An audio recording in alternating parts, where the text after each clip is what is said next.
Salut Mini Megesta. Oh, mais salut Diamantopoulos.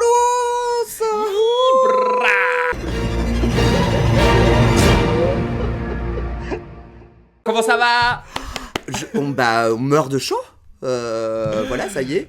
L'été qu'on demandait tant que ça est enfin arrivé.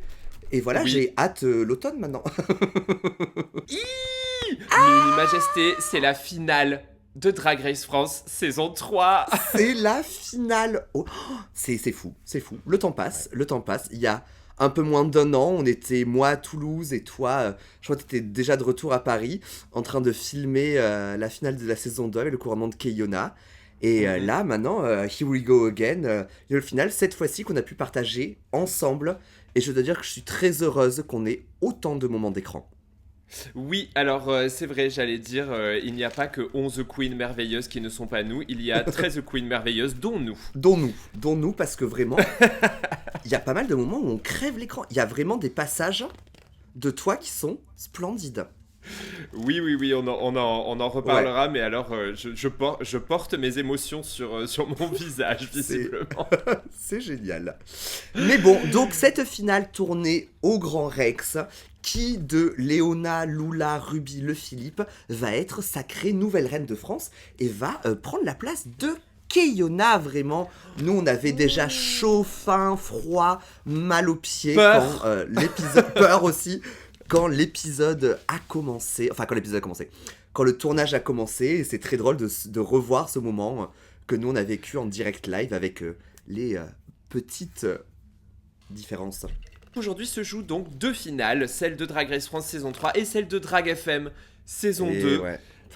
Voilà, pour lesquelles vous avez remarqué, on s'est mis en drague, parce Ouais. qu'on n'a pas été en drague de toute façon. Alors bon, moi j'ai fait qu'un œil et j'ai pas voulu me raser, donc je me suis mis en bleu, mais... Ouais, mais t'as fait un teint bleu, bitch. Franchement, c'est tellement compliqué, les teints colorés. Franchement, non mais respect. Franchement, c'est un peu moins chiant que ce que je pensais. Attends, c'est la première fois... Ah non, alors, tu vas pas nous faire une Léona. J'avais jamais essayé Non, c'est la 3e, 4e fois que je le fais, mais du coup j'utilise un stick de chez Criolan. Ouais, qui est Bah, déjà c'est bleu. un full fond de teint, quoi. Oui, qui est déjà bleu, ok. du coup c'est très couvrant et c'est pas du tout... Voilà. Non, mais bravo. Nonobstant, moi j'aime beaucoup le cache-œil, il est franchement canon. Et c'était un éperon de chaussures, voilà. Bon, qu'est-ce qu'on va faire aujourd'hui pour juger cette finale, étant donné qu'on nous voit la juger en live de toute façon, avec nos resting bitch faces. C'est ça. Ça va surtout être des looks, des lip Mais sync, oui. et on va commencer par le défilé de toutes les reines de la saison. Absolument. Le look, le thème étant dragnifique, le moment de rebriller un petit peu. Et j'avoue que certaines, les pauvres, parce qu'on a plus de temps d'écran que certaines meufs de la saison 3. C'est clair. Elles ont quand même pu mettre leur plus belle toilette, à commencer par Aphrodite Amour, qui nous sert une superbe tenue rouge. Elle nous est présentée comme la reine de la mode. Somehow. Oui, vraiment, no shade Aphrodite. Mais de ta saison, je pense qu'il y en avait sûrement d'autres qui pouvaient plus prétendre à ce titre que toi. Nonobstant, la robe est cool, mais elle m'a pas gasp, ni en vrai, ni là en défilé. Voilà, j'ai pas gasp, j'ai pas gasp. Ouais. Voilà, mais en même temps, ça préparait très bien le terrain pour la prochaine, qui est Magnetica, et qui, elle, comme tu dis, mais alors ça, purée. c'est incroyable. C'est incroyable. Elle, si jamais il doit y avoir... Vu que là, on voit que les queens de Drag Race France essaiment dans tous les All-Stars et qu'on imagine que peut-être ils feront un All-Star français. Enfin, vraiment, si elle est pas dedans, j'arrache ma wig. Complètement. Moi, je place totalement mes paris sur elle et sur Kitty Space. Oui, c'est clair. Non, Voilà. mais cette tenue est magnifique. Le mug est incroyable. La wig, enfin, c'est vraiment de l'art, quoi. C'est vraiment très, très beau, quoi. Il y a un serpent tétique qui est vachement beau. Le tissu bolivien qui est intégré à sa tenue de PVC jaune. Ah là là, on a vraiment gasp. On a un peu moins gasp pour aider à Noir. Effectivement, on a un peu moins gasp et j'ai encore moins gasp à la télé parce que de la même façon que le blanc est écrasé sur des grandes scènes comme ça, le noir l'est aussi. Et hier, quand j'ai regardé à la télé, c'était vraiment juste un truc... Ouais. Plat et noir. Bah écoute, un peu famille Adams, elle a quand même la main là, Oui. qui peut faire un bibi assez Ouais, joli. Voilà, moi je regrette, c'est plus dans l'accumulation qu'on perd un petit peu l'essence du look. oui, entre les Voilà. gants en dentelle, les trucs beaucoup plus géométriques, le bibi, ouais, c'est... Non, mais c'est à son image, quoi, c'est son image. Elle a Ouais, ouais, beaucoup ouais. de choses à dire, quoi. Elle a beaucoup de choses à dire, ça marche assez bien, mais ça se rapproche d'un style qu'on appelle mall goth. Le gothique le gothique victorien du centre commercial qui va chez Ah, Hot Topic. molle. Ok. Mall goth. Bah, mais en vrai, Hot Topic, j'ai découvert ça aux États-Unis. Ce magasin, c'est fait... Enfin, on s'est Attends, arrêté dans... Ah oui? t'y es allé? Ah mais chérie, Mais je j'y ai rêve d'aller passé, dans un Hot Topic. on y a passé, sans déconner, des heures. La suivante, j'ai oublié. La suivante, c'est Norma Bell. Ah oui, Norma Bell, qui est belle. Elle est très belle. Elle est habillée en Emmerich Zana avec une wig magnifique. C'est simple, léger, c'est vaporeux. On dirait qu'elle glisse. C'est très très beau. Ah ouais, c'est hyper beau. Et le mug est vraiment discret, nude, barely c'est- there. Ouais, voilà. Mais tant mieux parce que... Enfin, putain, c'est moi qui dis ça. Mais tant mieux parce que ça contrebalance la wig qui est quand même gigantesque. Et comme ça, du coup, ça permet d'apporter quand même un look petite zouzette, mais avec Mm. une sacrée belle tenue et une sacrée belle wig. Donc, Ouais, c'est vrai que Minima a très bien compris le principe de choisir entre mug extravagant, wig gigantesque et costume de Noël. Elle fait des choix. ouais. Choices, comme l'a dit Céline Dion. J'ai remarqué cette fois-ci, un peu plus que d'habitude, que son sourcil était vraiment hyper haut. Ouais, ouais, ouais. Elle le arque énormément, hein. Et ensuite, nous accueillons Perseo. Perseo. Alors, Perseo qui arrive vraiment en full canarienne. Voilà, les talons sont incroyables. Ils sont d'une beauté monstre avec ce talon qui part dans tous les sens. C'est vraiment très très cool, très très beau. La marche a l'air complexe. Ouais. On dirait une apprentie fakir qui maîtrise pas encore. Je veux dire, elle maîtrise très bien les chaussures, hein, juste pas le fakirisme. mais et cet accessoire tétique a l'air extrêmement lourd. Ça a l'air horriblement Ah ouais. lourd. Et surtout, toi tu n'as pas vu, mais parce qu'en sortant, on s'est complètement perdu de vue avec Diamanda. Oui, c'est vrai. Moi, elle est sortie, je pense, 20 minutes après, déjà full démaquillée, avec du coup son accessoire tétique, enfin, toute la partie qui ressemble à des ailes de papillon, en mode genre, qui le veut, sinon je le jette. J'étais genre, bah, Oh my god, et qui l'a récupéré? j'ai pas vu. Moi, j'y voyais un éléphant. Bon, papillon, éléphant. Ok. Bravo, Ouais, Perseo. ouais. Et ensuite, nous accueillons Misty Phoenix. Alors, Alors, Misty Phoenix, Attends. moi. bah, garde tes 2 cents en 2 secondes, parce que sinon je vais me morver dessus. Pardon, excuse-moi. Tu sais que je vais le garder au montage. Hein. Je m'apprêtais à dire des choses super cool sur Misty. Je vais garder ma motivation, mon énergie. Déjà, sinon j'allais avoir la coulante du nez là, c'était pas possible. Moi, j'ai vraiment la coulante du corps. Je sais pas pourquoi j'ai mis Mais oui, ce toi, truc en plus. en pétrole. Ça... Mais oui, et puis t'as des gants, my god. Ouais. Non, vas-y, donc Misty Phoenix. Misty Phoenix, j'ai adoré. J'adore cette tenue. Les tons neutres comme ça, c'est Miss Boo qui l'a fait. Donc évidemment, corsetterie on point. La traîne est sublime. Les plumes sont trop bien choisies. La perruque est incroyable. J'ai adoré. Je me souviens que en live, j'avais hyper kiffé et que toi, t'étais peut-être un peu plus Oui, tout à fait. Tout à Ok. fait. Parce qu'en fait, moi je trouve que prise séparément, cette tenue est magnifique. Mais dans l'ensemble, elle disparaissait un petit peu, ne serait-ce que par l'envergure qu'elle ne prend pas, justement. Moi, c'est vraiment juste ça. Les talons sont peut-être pas assez hauts, ou il manque un peu plus de volume.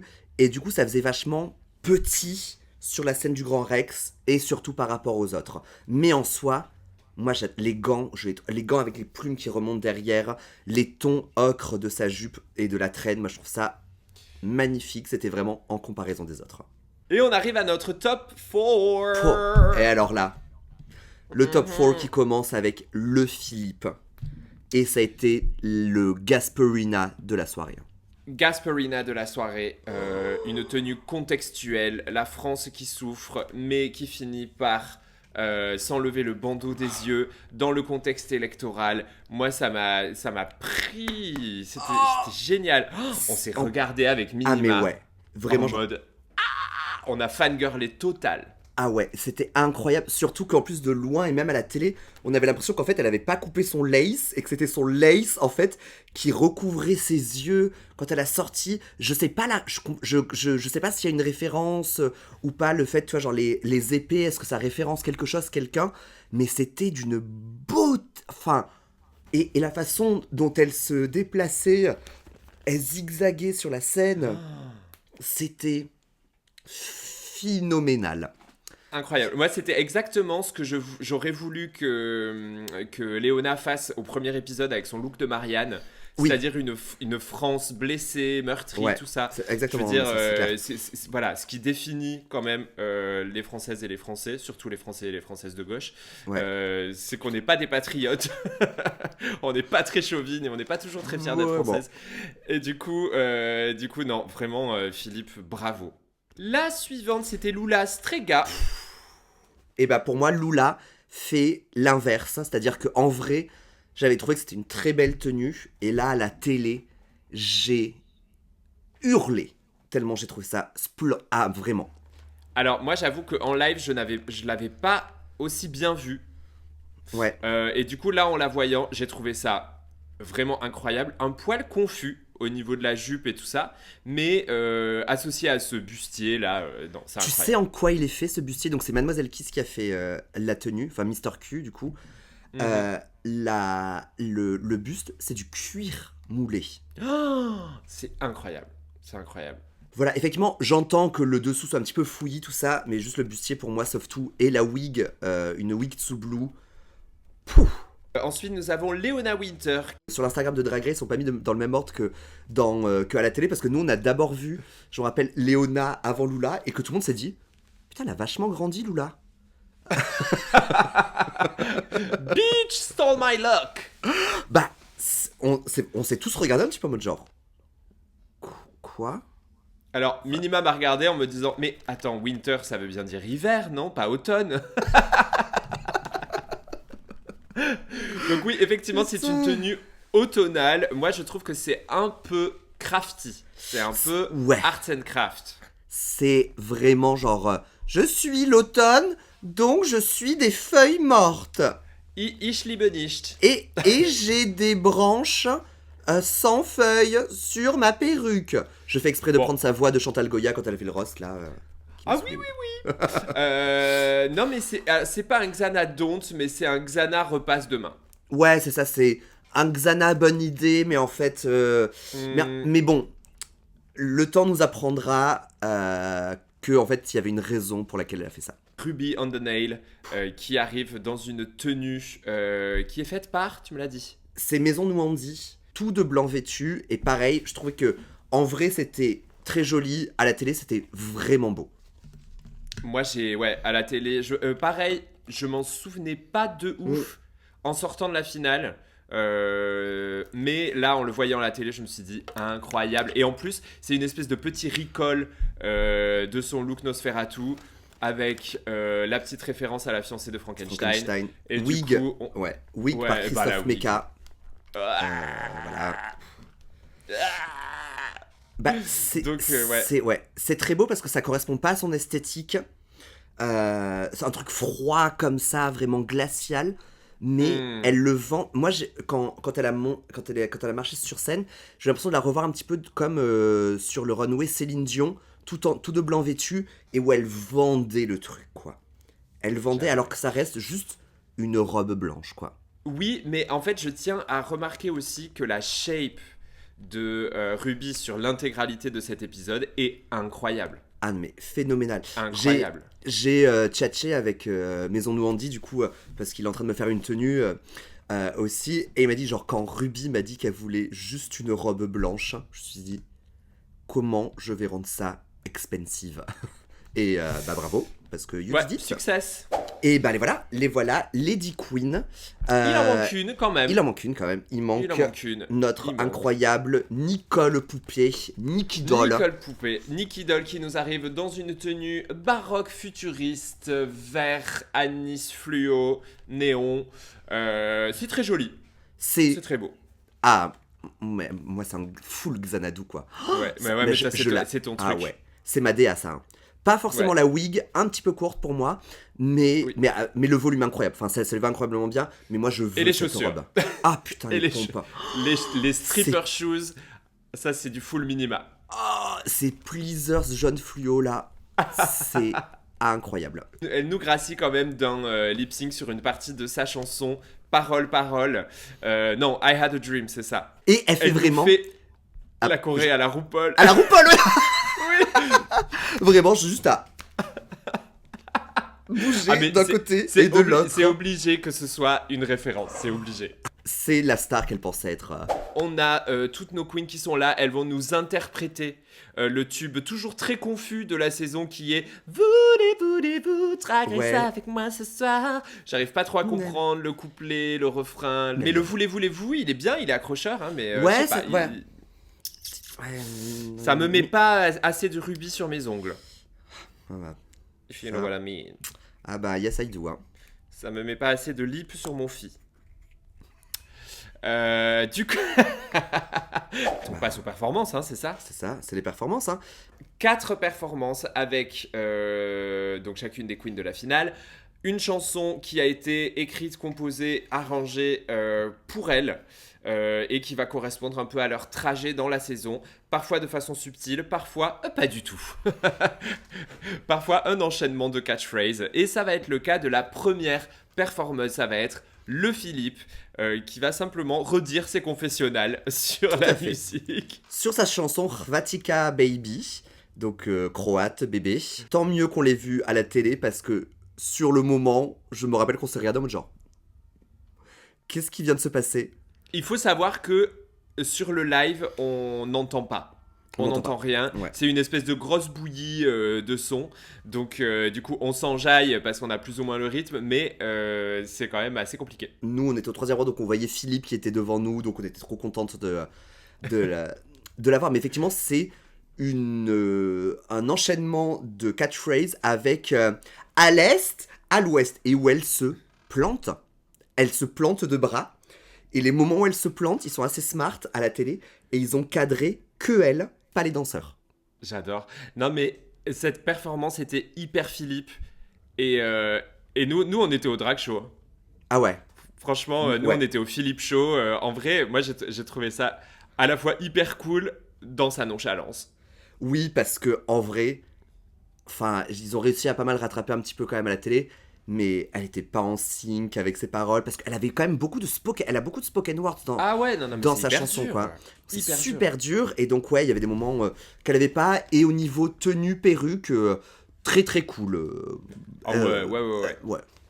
Ouais, elle m'a servi du Philippe, elle m'a mis assez de peu sur mon fi. Oui, je suis d'accord. Voilà. C'était vraiment sympa mais j'étais ravi de la découvrir en live pour me dire ah ouais en fait c'était vraiment bien. On a droit à une petite interview après qui va être en fait très courte. Et la raison pour ça, c'est que notre Queen of Punk préférée avait du mal à dire des choses qui pouvaient passer sur le service public. Donc on ne révélera pas les coulisses de tout ça, mais... Je pense qu'elle adore vraiment le drag, mais elle n'avait pas compris que tout le monde adorait vraiment son drag. Ouais, et c'est touchant, moi je trouve ça hyper touchant. Ouais, les moments où t'as ses potes qui lui parlent, tu sens qu'elle essaie de diffuse un petit peu le truc parce qu'ils lui disent des trucs, des beaux mots d'amour, tout ça.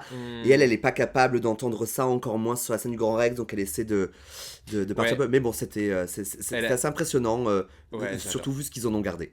Et voilà, et donc ça va nous mener à la deuxième performance de la soirée. Deuxième performance. À mon sens, la meilleure, je dois le dire, celle de Lula Strega. Eh bien, on va diverger. Magnifique. Eh bien, on va diverger, c'est pas grave. Magnifique. Alors, vas-y.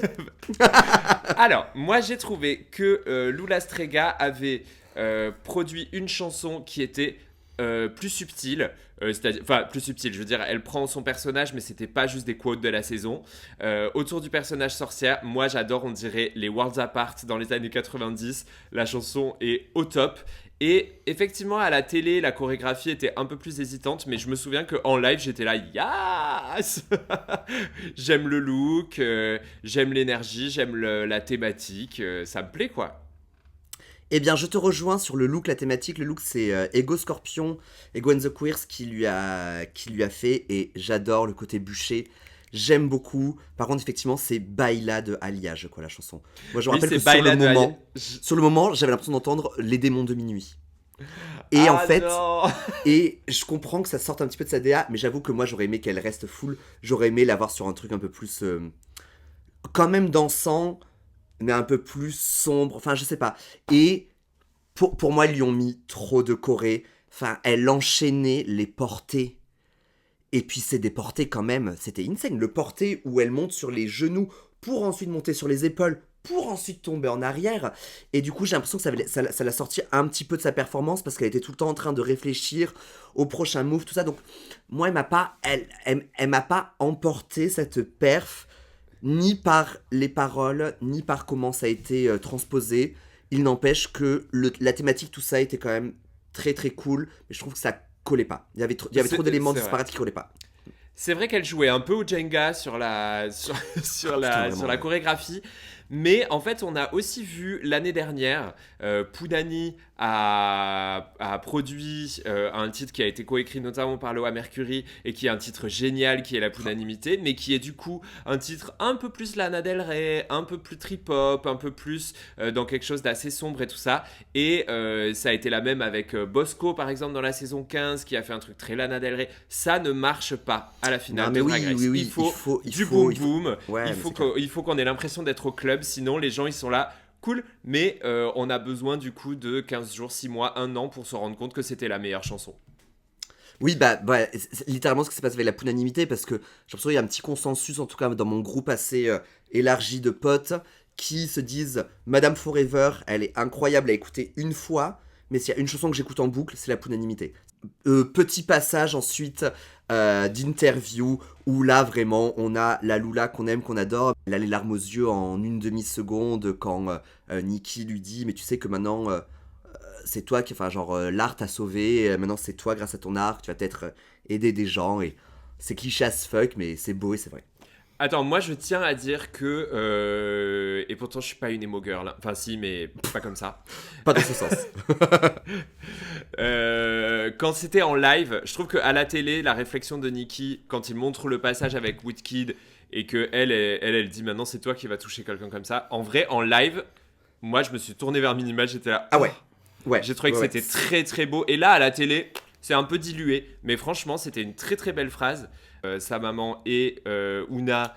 Alors, c'est vraiment très touchant, hein, ce passage. Ouais. L'amitié drague, ces deux personnes sont les deux côtés d'une même pièce et il faut les voir performer ensemble.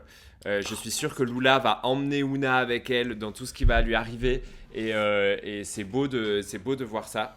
Lula nous a enchantés, magnifique, et donc ça y est, deux sont passés, il n'en reste plus que deux. Il n'empêche que là, on va avoir un moment où toutes les queens de la saison vont revenir pour faire un petit passage avec Nikki. On a vu les portes de Misty, Perseo a fait son grand écart. Sarah aussi. Norma a parlé 1 seconde et demie.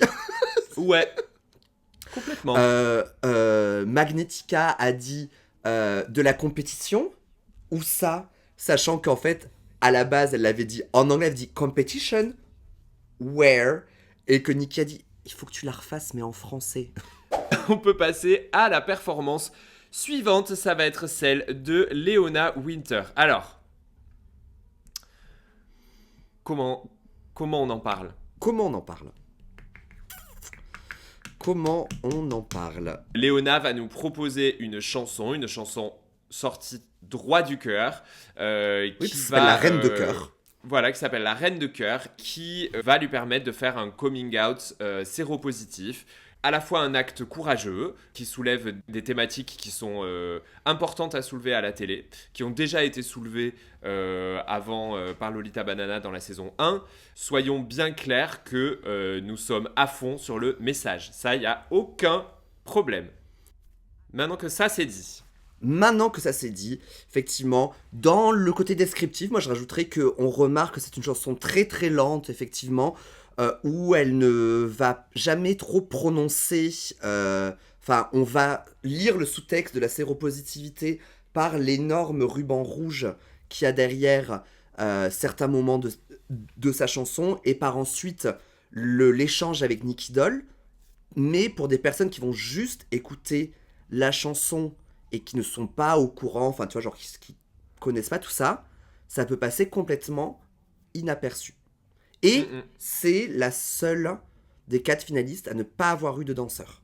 C'est un peu difficile parce qu'évidemment que on peut pas...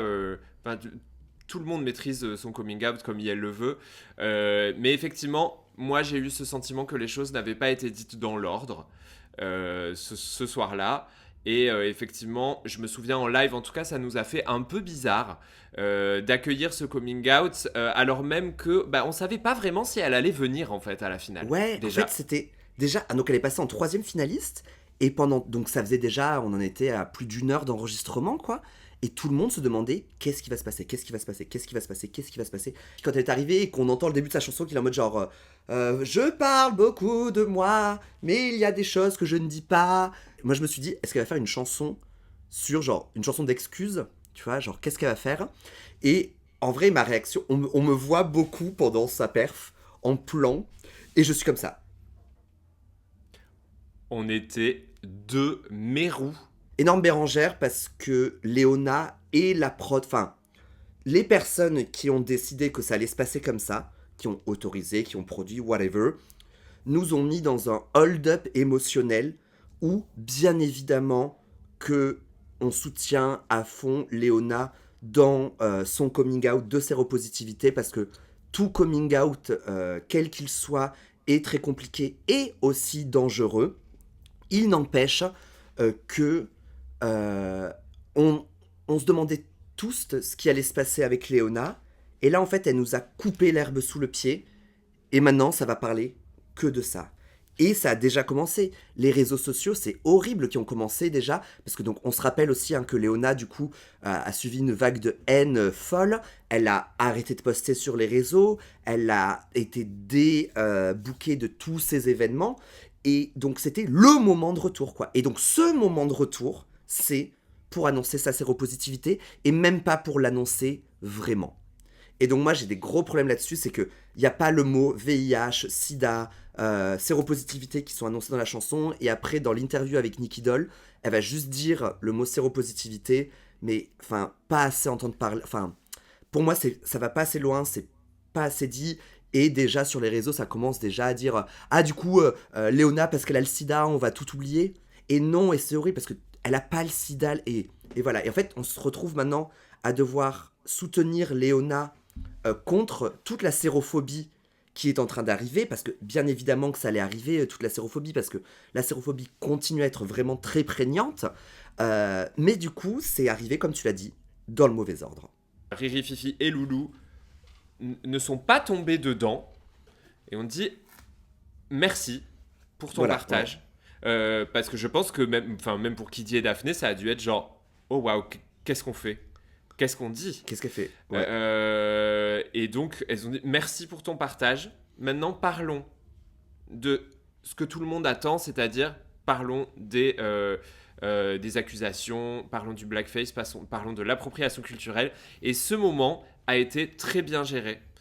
Pour moi, les excuses qu'elle a présentées sortaient vraiment du cœur.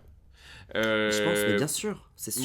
Moi, c'est tout ce que je voulais en fait. C'est tout ce qu'on voulait d'elle. Moi, à partir de ce moment-là, alors effectivement, on peut pas dire que tout est oublié, dans la mesure où effectivement, moi, si demain on me dit ah, tu veux venir avec moi, je vais voir un show de Léona Winter, je sais pas si j'en aurais nécessairement envie, pas parce que je suis comme ça, mais que du coup, ça m'a laissé un petit goût, voilà, un petit goût amer, mais une petite remise dans l'ordre aurait été de bonne aloi. Absolument. Et bien évidemment, à toutes les personnes qui nous regardent, interdiction de, parce que ça a commencé déjà, de remettre en cause sa séropositivité. Tout le monde qui dit « Ah, est-ce que c'est un PR move ?» de dire non. Et enfin, on s'en tape vraiment. C'est non. On ne pose pas la question de est-ce que c'est vrai ou pas. C'est horrible, quoi. De est-ce que c'est vrai ou pas. Et il y a beaucoup de personnes qui sont en mode genre, ah là là, on est en 2024, elle est même pas capable de prendre la PrEP, nina. Stop. On ne... Voilà, non, voilà, on ne commence pas à shamer ce qui s'est passé. Si elle veut nous dire comment elle est devenue séropositive, elle le dira, mais ça n'est pas à nous de dire c'est abusé, ah mais je suis sûre que c'est son mari qui l'a trompée et qu'il... Chut, stop. On va prendre ce qui s'est passé comme ça nous a été annoncé, et comme tout coming out, on ne récupère que ce qui nous est donné et on ne va pas piocher plus loin. Elle a son entourage avec elle, qui l'aime et la soutient, et j'espère que dans la suite de toute cette aventure, que je lui souhaite, en tout cas la moins violente possible, une belle suite, et passons à la suite. La suite, c'est Ruby on the Nail qui va nous présenter sa chanson « C'est qui la plus belle ?» Est-ce que je suis belle ? C'est qui la plus belle ? Ruby. Et c'était trop fun. C'était joyeux. J'ai beaucoup aimé le fait que pendant sa performance, déjà le fond, son écran de fond, c'était un mur en briques, comme le mur du Caverne, qui est le lieu dans lequel elle a fait... dans lequel elle a évolué. Sa soirée, la boîte à bijoux, c'était là-bas. Donc c'était vraiment ce petit clin d'œil était vraiment assez incroyable. Sa chanson est pleine de peps, c'était trop fun. Le fait qu'elle reveal juste ses poils, j'adore. Ouais. Non, mais c'est vrai que je disais tout à l'heure que la performance de Lula était ma préférée, mais c'est vrai que celle-là, elle était quand même... c'était tout ce qu'on attend. Et c'était très maîtrisé pour le coup, c'était complexe et elle a tout maxi géré, sa shape, again, la tenue, là, le padding, là, tout va bien. Tenue de Miss Boo, magnifique. Une wig rousse à la Ruby crantée, comme il faut. Passage Love, qui commence quand même avec Ruby qui se pète une dent. Elle s'est vraiment pété une dent ? Ah non mais oui. Elle m'a envoyé des photos, juste après qu'elle sorte de chez le dentiste, elle s'est vraiment pété un petit bout de dent, en récupérant le micro, paf. Ah mince. Et c'est vraiment Ruby de dire, je me suis cassé une dent. Et vraiment tout le monde, mais pas vraiment de le dire, donc c'est qu'à la fin de l'interview, que Nikki et Daphné sont vraiment en mode genre, tu t'es vraiment cassé une dent ? Ouais. Ouais. Ah ouais, d'accord. Baroudeuse du drag. J'aimerais bien lui donner le numéro de mon dentiste, mais il s'appelle Monsieur Dubourreau, et franchement, il porte bien son nom. Son pote Médéric et sa mère, c'était vraiment très mignon. Et donc vraiment, maman on the nail, Ruby ne lui avait pas dit qu'elle était drag, et lui a vraiment annoncé post-acceptance dans Drag Race, en mode, ok maman, faut que je te dise parce que tu vas me voir à la télé dans 6 mois. Mais je trouve ça incroyable parce que ok qu'il y ait des parents qui ne sachent pas que les enfants font du drag, it's a thing. Je ne connais pas d'ailleurs les rapports qu'elle entretient avec ses parents, mais quand une personne fait autant de drag que Ruby on the Nail, je veux dire, c'est comme si toi tu essayais de cacher ça à ta maman.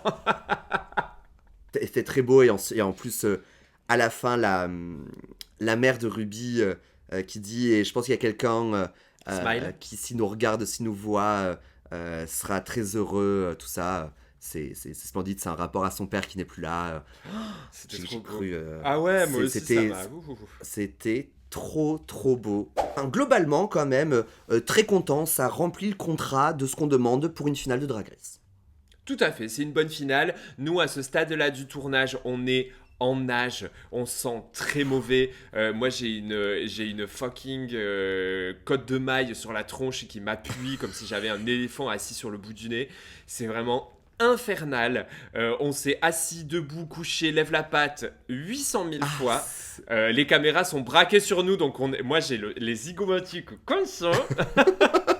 À force de surtout sourire. Que comme pour toute émission de télé, on a dû faire genre des applaudissements dans le vide pendant, sans déconner, 5 minutes à un moment donné.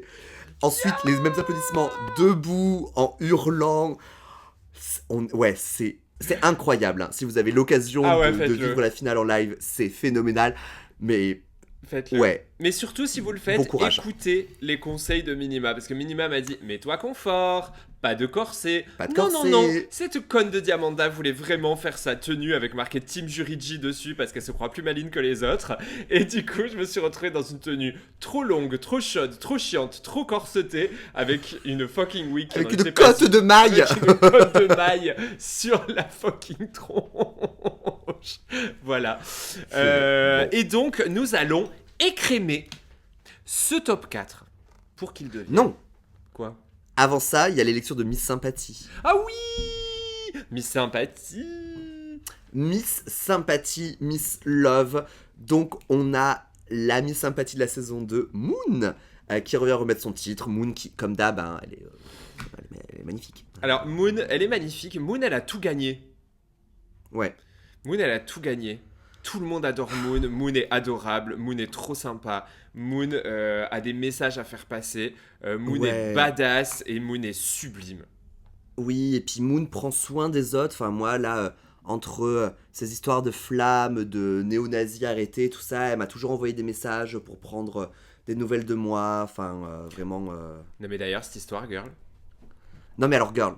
Pour les gens qui n'avaient pas vu, j'ai appris par la presse qu'il y avait un néo-nazi dans le nord-est de la France, sûrement en Meurthe-et-Moselle ou par là, qui avait été arrêté parce qu'il était dans une boucle Telegram, enfin c'était l'organisateur d'une boucle Telegram, et qu'il avait fait des menaces à mon encontre, genre contre moi, il menaçait de m'attaquer pendant mon passage de la flamme. Et j'apprends ça, genre, parce que les gens me taguent sur Instagram. Et j'avoue que c'est très étrange d'apprendre ça quand le mec est arrêté sur Insta, enfin dans la presse. Théo, t'as été condamné à 2 ans de prison et tu as reconnu apparemment pendant ton procès express dans la nuit de vendredi à samedi que c'était pas très sympa ce que t'avais dit sur moi. Miss Sympathie. Miss Sympathie. Qui n'est pas Mini Majesté cette saison. Et non. Bon, moi j'avoue, enfin, si je pense que ça aurait dû être Lula, mais que vu qu'elle était finaliste, ça a pas pu être Lula. Parce que moi je la vois bien, tu vois, genre vraiment sympa, copine et tout. Mais il s'avère que c'est Norma Bell. Ouais. Mais voilà, mais très bien. Bon, on s'en doutait un peu, je veux dire, de l'editing, ça avait l'air quand même d'être la plus cool. La copine sympa. La copine sympa. Bravo Miss Sympathie, et maintenant que ce titre a été décerné, nous allons pouvoir écrémer le top 4 pour qu'il passe à un top 2. Roulement de tambour. Et oui. Qui c'est Et la première personne annoncée est le Philippe. Le Philippe qui est étonné. Incroyable. Qui est étonnée et heureuse. Qui n'en revient pas. Qui n'en revient pas. Trop chouette, on va avoir plus de le Philippe.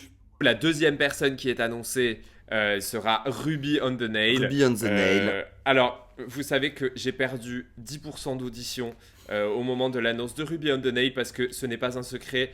Mini Majesté est team Ruby on the Nail. Et vraiment, elle m'a hurlé dans les oreilles. Alors qu'on s'était dit qu'on allait lip-syncer nos cris. Ah ouais, mais là, j'ai pas pu. Non, mais en fait, à partir de ce moment-là, j'étais on fire. Mais même pendant sa perf, j'étais on fire. On me voit sautiller en permanence, partout, tout le temps. Je suis on fire. Voilà, nous avons nos 2 finalistes, Philippe et Ruby. Est-ce qu'on est ravis ? Moi, je suis ravi. C'était terrible de voir Lula qui se rendait compte qu'elle allait pas dans le lip sync final. Vraiment, c'était... Tu sentais que son monde s'écroulait un petit peu et ça faisait horriblement mal. Pour nous, les 3 étaient vraiment très très bonnes et méritaient leur place en duo final. Mais pour autant, Lula a aussi tout gagné dans cette saison. Elle a remporté le cœur du public. Elle a proposé quelque chose qui n'avait pas été vu dans Drag Race, que tout le monde aujourd'hui qualifie de drag poétique. C'est génial. Elle a fait une saison exceptionnelle. Bravo Lula, on est fan de toi. Et je tiens à dire un dernier truc sur Lula, c'est que s'il y avait un award pour le mug de la saison, le maquillage le plus beau de la saison, c'est elle. Les moments dans l'atelier où elle a juste le teint de fée.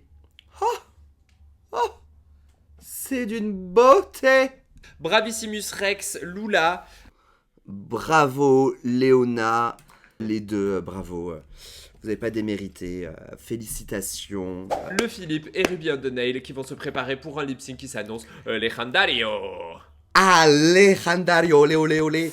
Olé, olé. Et oui, parce qu'on les voit. Donc, nous, il y a eu 20 minutes de pause salvatrice qui nous ont permis de cloper, de boire de l'eau. C'était genre, alléluia, genre...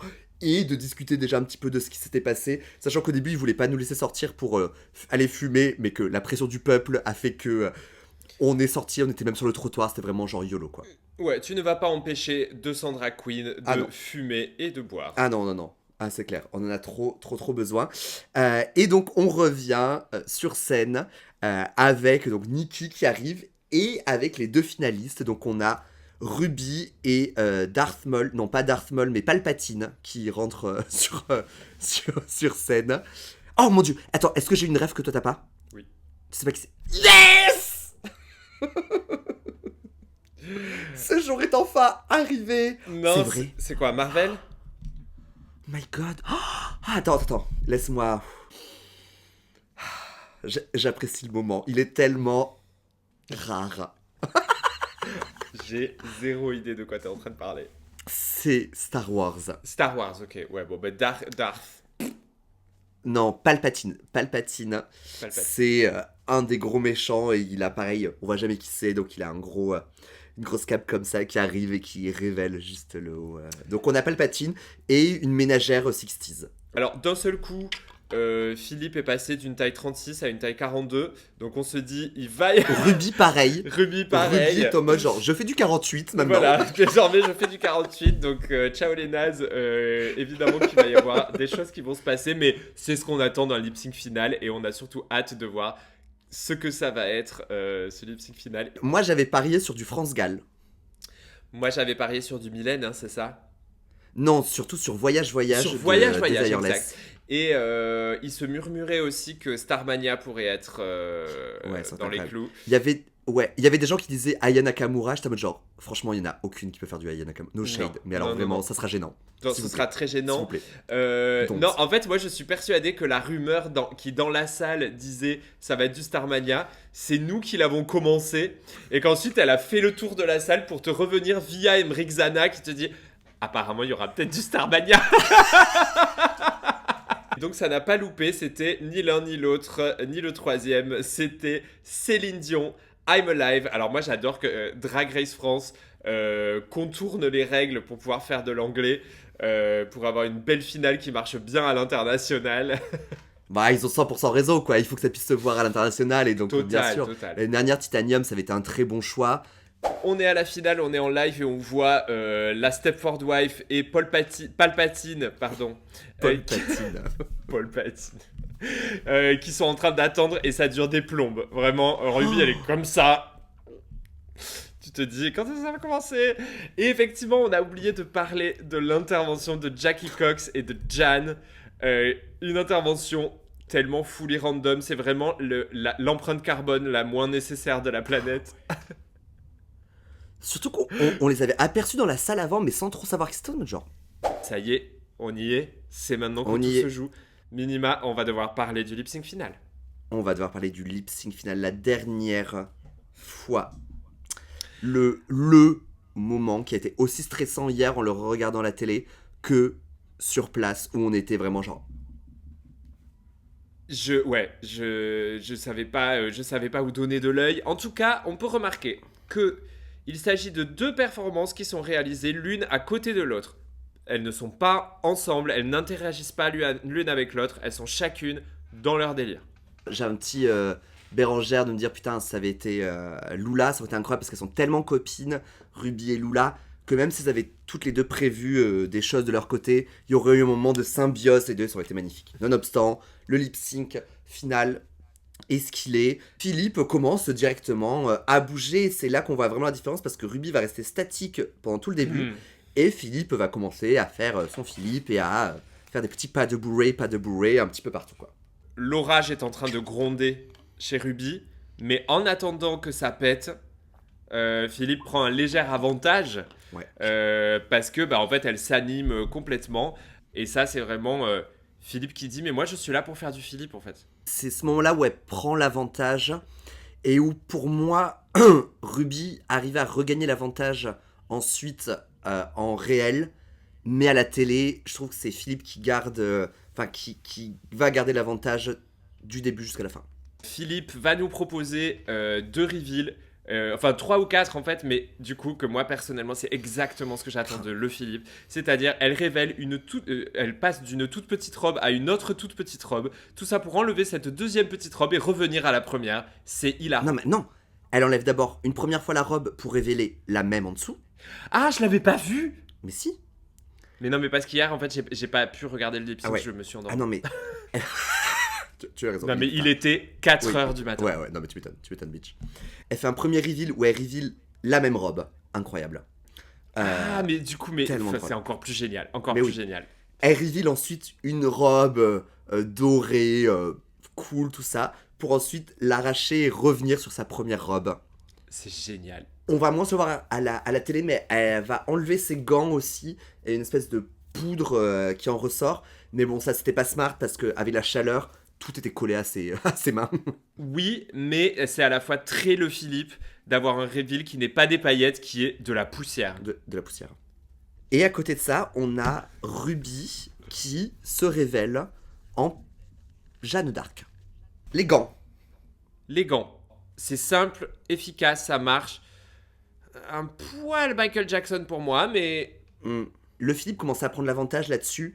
Et c'est ce moment-là où Ruby, en fait, aurait dû aller plus vite et enlever peut-être et le haut et la cape pour tout révéler, pour revenir au même niveau. Parce que là, du coup, c'était le haut où on la voit le début du code de maille. Et puis, mais tu sais ce qu'il y a en dessous parce que tu vois le début de sa cotte de maille. Et donc, quand elle ouvre son manteau, en plus, elle va même pas le garder ouvert assez longtemps, où le manteau est doublé entièrement pareil de cette armure, mais elle va l'enlever très vite. Et pour moi, c'est là où elle a loupé le moment où elle aurait pu reprendre le truc. En réel, les lumières de la scène réfléchissaient à fond sur cette armure et c'était magnifique, alors que là, à la télé, c'est un petit peu plus plat. Quand on l'a vu en live, on s'est dit, mais qui a gagné ? Impossible de savoir. C'est ça. Un bon lip sync, qui je trouve était peut-être moins impactant que celui de l'année dernière. Totalement d'accord. Nikki qui revient sur scène, qui appelle toutes les queens, qui appelle la reine de la saison 2, à savoir Keiona, qui arrive dans une très belle tenue qui lui correspond. Je trouve ça hyper beau. Le focus à la Schiaparelli, c'est magnifique. Toute la bijouterie est incroyable. Le reste est minimaliste. Sa perruque est oufissime. Dingue. Elle a une stature de dingue. C'est vraiment... là, on voit la queen, quoi. J'ai vu qu'il y avait des gens qui s'en plaignaient. Moi, je suis genre, alors vraiment, pas du tout. Mais les gens se plaignent tout le temps. Mais bien sûr, bien évidemment. Bien sûr. On a découvert, en regardant l'épisode ou en se spoilant à la fin du spectacle, comme moi je l'ai fait hier, nous allons découvrir la gagnante et c'est... Philippe. Purée. Reine des Balkans et reine de France maintenant. Bravo. Franchement, je m'y attendais pas et c'est no shade. Je m'y attendais tellement pas. Mais c'est fou. C'est une victoire qui a pu être décriée par certains et certaines dans la mesure où Philippe n'a pas eu de challenge win dans sa saison et c'est très très rare. C'est arrivé une fois en Italie, je crois. Voilà, que ça arrive. C'est une victoire qui prend en compte l'excellent parcours de Philippe. Toutes les fois où elle s'est fait shipper, la victoire 4 fois. Je vais y aller de ma petite théorie. Le petit Bérengère Grief que j'ai sur la saison, c'est que, à mon avis, les 2 narratrices vraiment impliquées de la saison, c'était Philippe et Léona Winter. Étant donné que Philippe a dû être coupé violemment au montage parce que tout ce qu'elle dit est un peu border, ça a laissé la place à Léona Winter d'être vraiment ultra présente dans la saison et évidemment ça a un peu tourné au vinaigre avec toutes ces histoires. Mais je pense vraiment que Philippe était beaucoup plus présente que ce qu'on a pu le voir. On aurait pu voir encore plus d'éléments qui nous lidaient à l'idée qu'elle allait gagner. Ouais, pour moi, c'est une très très bonne drague. Le Philippe, je suis pas sûr qu'elle représente la marque Drag Race, mais let's go quoi. Ça fait 3 gagnantes que le monde nous envie parce que, en fait, elles sont pas formatées Drag Race. J'ai hâte de voir le règne de Le Philippe. J'espère que ça va lui permettre, par exemple, de relancer. Elle avait fait un seul en scène qui avait été une fois. Oui, one shot.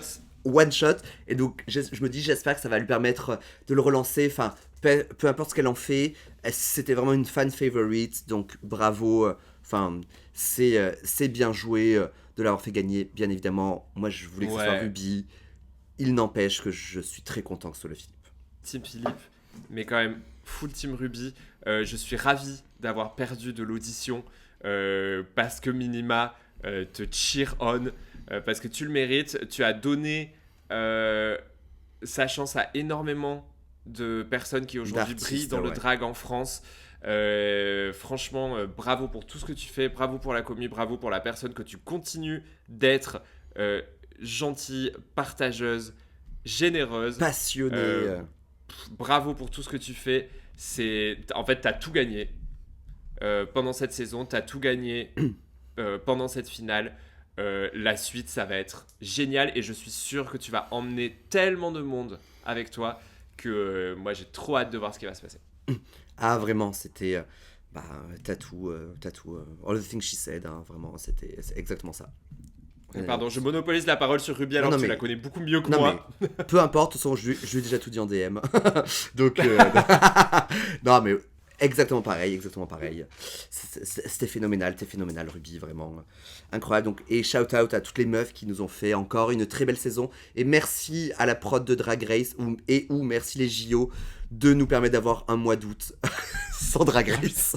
C'est fini. En tout cas, bravo toutes les meufs et bravo Minima et bravo à nous. Parce qu'on a quand même mené une superbe saison de Drag FM. Drag FM, oh là là, sur du Drag Race. Trop content parce que c'est très cool de débriefer avec toi comme ça. Alors, enfin, à travers des écrans interposés, en drag, pas en drag. Vraiment. Alors qu'on habite à 10 minutes l'une de l'autre. C'est ça, vraiment. On est juste à côté. Bon, non, genre. En tout cas, merci à toutes et tous d'avoir continué de suivre l'aventure Drag FM. N'oubliez pas que, en fait, l'année dernière, alors on ne sait pas ce qu'on va faire cette année parce que là, on va prendre des vacances avant d'en parler. Mais l'année dernière, on a poursuivi toute l'année. Drag FM, c'est plus de 30 épisodes où on raconte n'importe quoi sur n'importe quel sujet.